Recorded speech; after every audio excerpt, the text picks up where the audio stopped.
Futures contracts. You've probably heard the term, but what are they really? Well, they're this incredibly powerful and, yeah, often misunderstood financial tool, and they quietly shape the price of almost everything. I mean, from the gas in your car to the food on your plate. So let's dive in and unpack this. Okay, I know what you're thinking. This sounds like the beginning of a really weird joke, right? But seriously, the answer to this question gets right to the heart of why futures contracts even exist in the first place. So what is the connection? There it is. They both need to shield themselves from a future they just can't predict. Think about it. If you're that samurai and your entire salary is paid in rice, you're terrified that a huge harvest is going to crash its value, right? And if you're an airline, you're desperately trying to figure out your budget for jet fuel 6 months from now.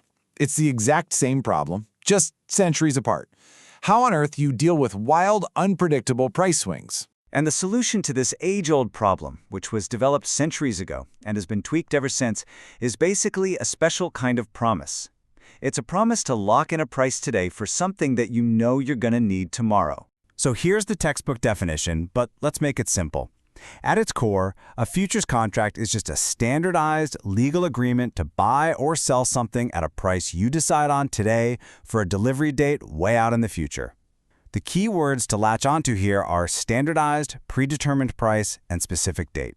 Those three things working together are what magically strip all the uncertainty out of a future deal. And look, this is not some brand new, complex thing cooked up on Wall Street. The idea is ancient.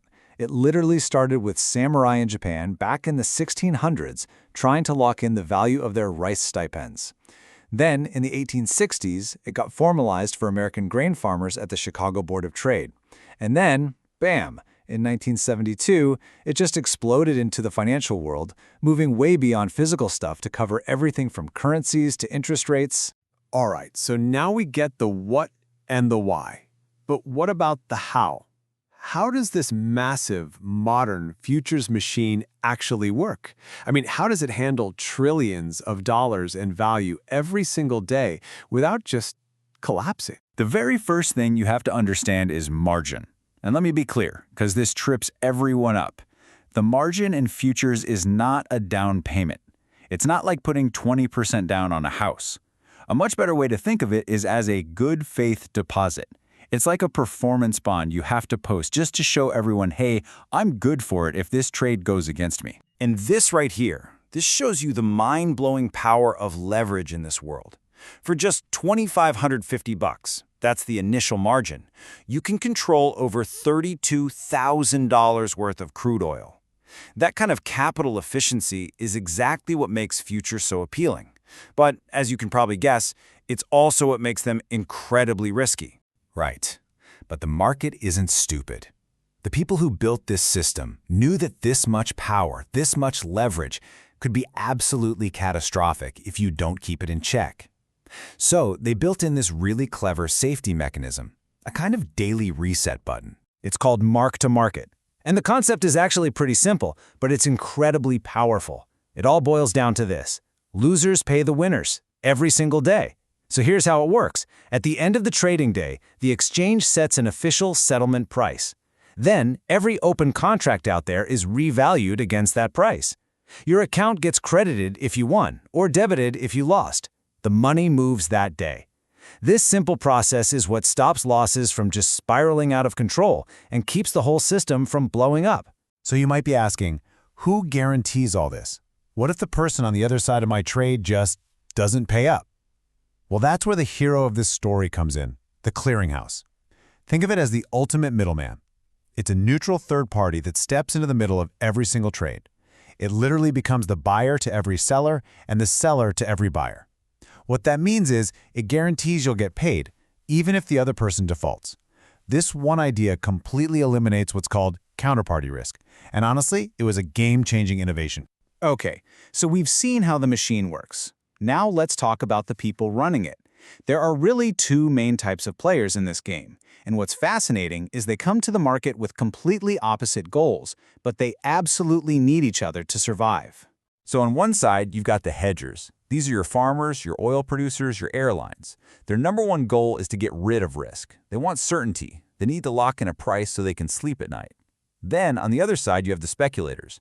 These are your traders, your investment funds. Their goal is the complete opposite. They want to take on risk.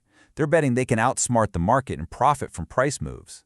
So you see, the hedgers has risk they don't want, and they pass it to the speculator, who willingly takes it. It's this perfect symbiotic relationship that makes the entire market function. So, why does any of this matter to you?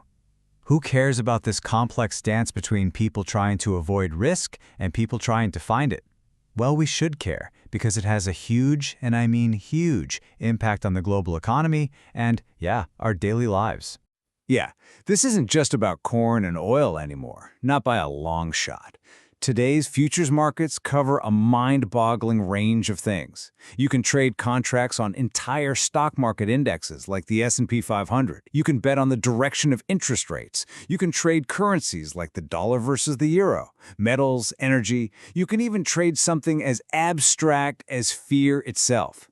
That's what the VIX, the volatility index, basically is. And don't picture this happening in some dusty old trading pit. This is a massive, interconnected global system that's humming along nearly 24 hours a day, 5 days a week. You've got giants like the CME Group in the US handling everything from the S&P 500 to corn. You've got ICE, which is global, setting the price for things like Brent crude oil and your morning coffee. And then there's Eurex over in Germany for all the big European markets. It is truly a non-stop, worldwide marketplace. So if we boil all of this complexity down, what's the point? Well, these markets really serve two incredibly vital economic functions. Number one is risk management. It's a way for real businesses to protect themselves from crazy price swings. And number two is price discovery. All of this buying and selling, this constant push and pull between hedgers and speculators, it helps the entire world figure out what the true fair price of something actually is. It's a giant price-finding machine. So at the end of the day, that's what a futures contract is. It's a tool, a powerful way to try and peer into the future and make a deal based on what you see. And these hidden markets, they influence everything, from the price you pay for coffee to the value of your retirement account. They are all around us, working in the background. Which really just leaves us with one final big question. In this massive global arena of risk and reward, who is actually deciding the price of tomorrow?